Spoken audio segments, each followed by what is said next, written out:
We are living in a time of great chaos. Chaos is that confusing period when things seem to be falling apart and we're not sure of the way forward. And every week there seems like there's more chaos. You just listen to your morning radio or you read your newspaper or you read online, and it just seems like more chaos. In the last few weeks, we've had a debacle in our exit from Afghanistan. And now just learning that we were told that our government was using to kill ISIS terrorists instead killed an aid worker and their family. That news is heartbreaking, both in the death and the loss of trust, both around the world, but here at home. And so increasingly, when it comes to these policies, our politics, there's it feels like a sense of chaos. And our political life has been in a state of somewhat chaos. This was on display yesterday here in our nation's capital in Washington, D.C. We had to have our military put barricades around our capital due to another protest, reminding us of the chaos that began this year. And we have chaos in our healthcare system through this pandemic. We entered summer thinking the worst was behind us, and only now we're seeing ICUs filled with people in certain states from the coronavirus. And I don't know where you are, what your weather like for you today, but today it is a gorgeous, beautiful day in Washington. But very often the weather feels chaotic as climate change with ever increasing temperatures continues to create erratic weather, wildfires, hurricanes, and floods. And if that's not strange enough for you, this past Thursday at 10:30 a.m., I was at my cabin. I heard a boom on the roof.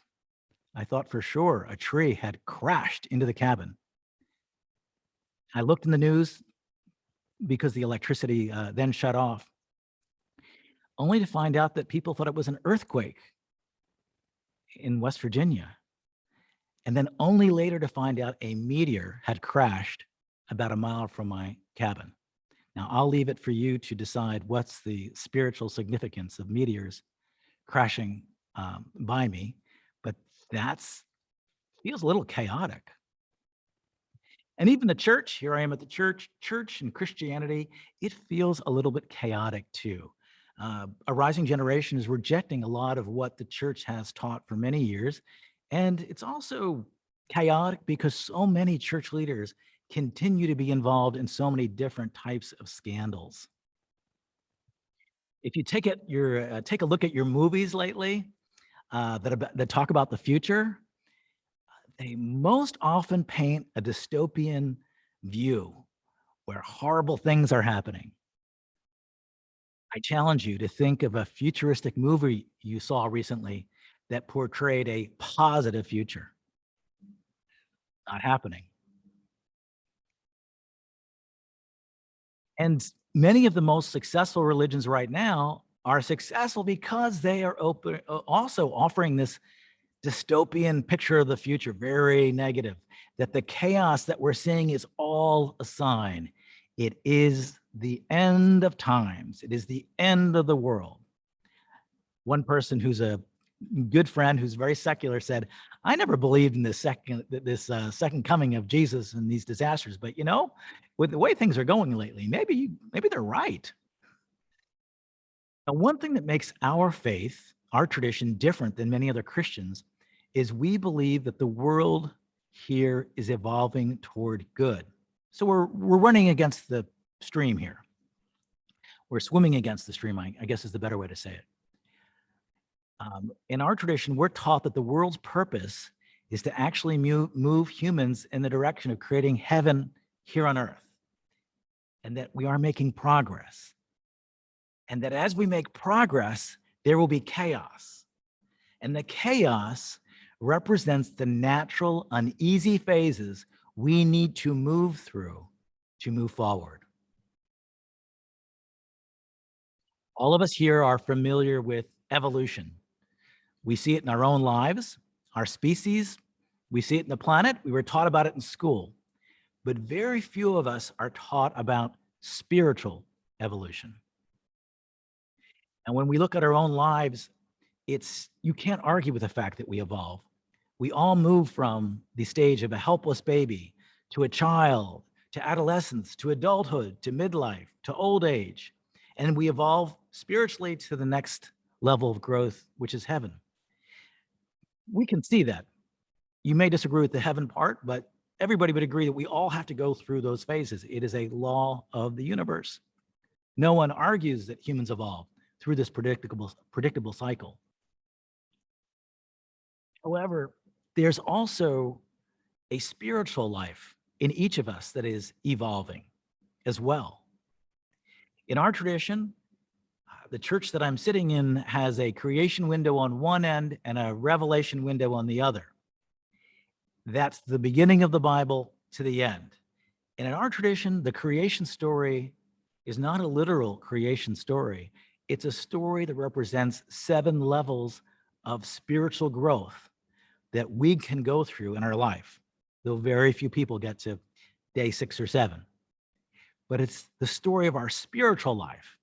And as we grow spiritually, we are taught that there will be periods in our lives of chaos, of confusion, as we move from what we thought we knew to what's next. In fact, the Bible is a story of the world in that it starts in Genesis in a garden and it ends up in Revelations, back in a garden again, this time in the Holy City, where our church gets its name. So chaos is critically important to the transition from what we thought we knew to what we must learn. Things need to be rearranged to grow to the next level. I actually find the reading from Swedenborg today one of the more comforting quotes of Swedenborg, and one to probably keep handy. Nikki read it really well. Before anything is restored to order, it is very common for everything to be reduced, first of all, to a state of confusion resembling chaos, so that things are not compatible but can be separated from one another. And once they've been separated, the Lord rearranges them back in order.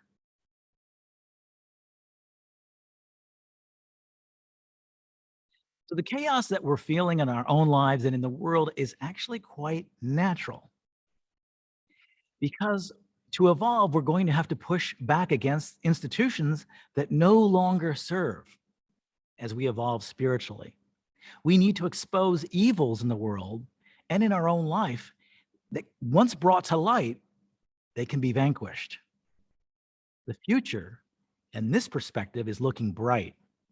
And as we grow to a world that is more loving, more kind, more caring, more pluralistic, respecting of all faith paths, and providing more justice and equality for all people, that's the world that's coming into being and that we can be a part of. And that's exciting in spite of the chaos. To get where we're going, there needs to be change. If you've ever decided to reorganize your room, you're going to get all the files right. You're going to redo all the painting. You're going to move the pictures around.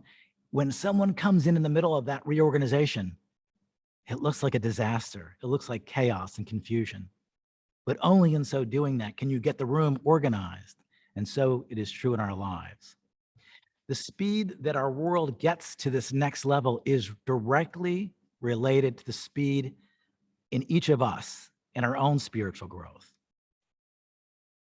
And during this time of chaos in our world and in our lives, we can ask God for insights into new ways that the world is operating and ask for help of letting go of the ways that used to make sense and embracing the new.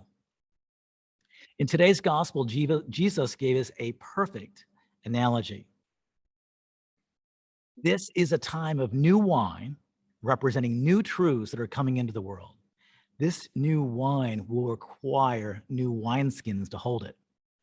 We will need to create new institutions to meet the new truths of our spiritual evolution. And we are told there will be chaos in the transition. So I'd like to invite you to reframe chaos and not see it as the end of everything, but the beginning of something truly wonderful and beautiful. And the speed with which we can all move through this chaos depends on us, our leaders, and people like each of you who can see the new world and help navigate through the chaos. I pray that our church and our community can play a leadership role as we walk through the chaos into the more beautiful world yet to come. Amen.